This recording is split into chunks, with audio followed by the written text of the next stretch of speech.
m'appelle Axel Yorick Mututu-Nimiagé. J'ai une licence en logistique pétrolière industrielle.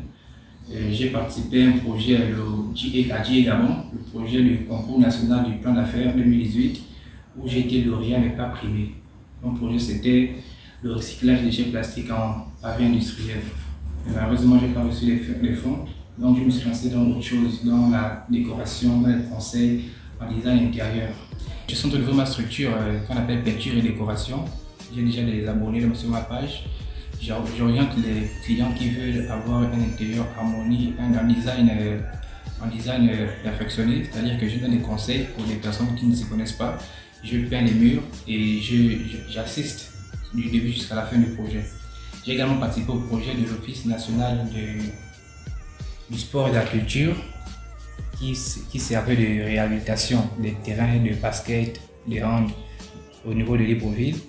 Et ce projet, nous avons commencé par le projet de la Saint-Nicolas, ensuite celui de PK7 et celui de l'UOB, au travers de l'entreprise Mag Création.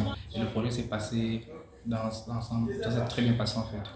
Et là, j'ai les perspectives d'ouvrir ma structure et vraiment que si je peux avoir de l'aide extérieure, l'aide venant des autorités ou bien des personnes compétentes peuvent m'assister, ce sera bienvenu en fait. Ok.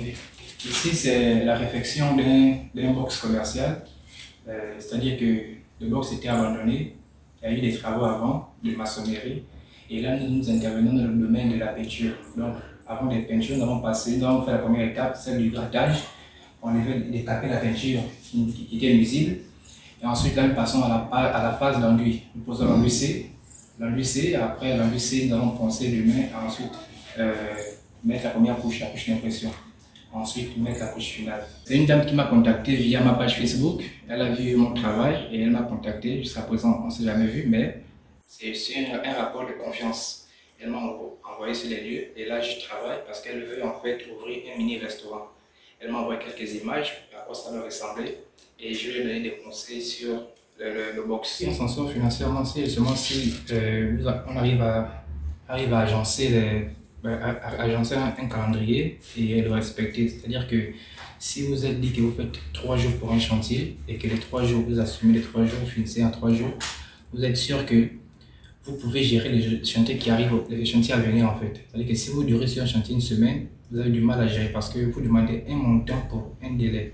Et si le délai dépasse, le payer les travailleurs, les aides et tout le reste, ce sera difficile en fait. Donc il faut juste respecter le planning et respecter les jours. C'est seulement ça. Si vous faites ça, vous êtes sûr que vous allez vous en sortir tous les jours.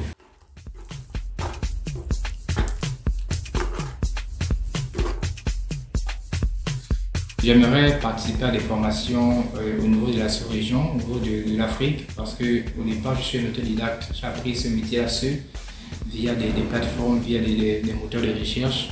Et aujourd'hui, j'aimerais avoir un diplôme qui me permet de travailler et de vivre vraiment de ce métier.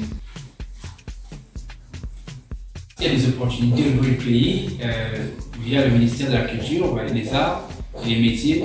Pensez à nous, pensez aux jeunes Gabonais qui se débrouillent dans son petit coin pour subvenir à vos besoins de sa petite famille. Parce qu'au départ, nous faisons ça par plaisir et par amour, mais on aimerait faire de ça un métier.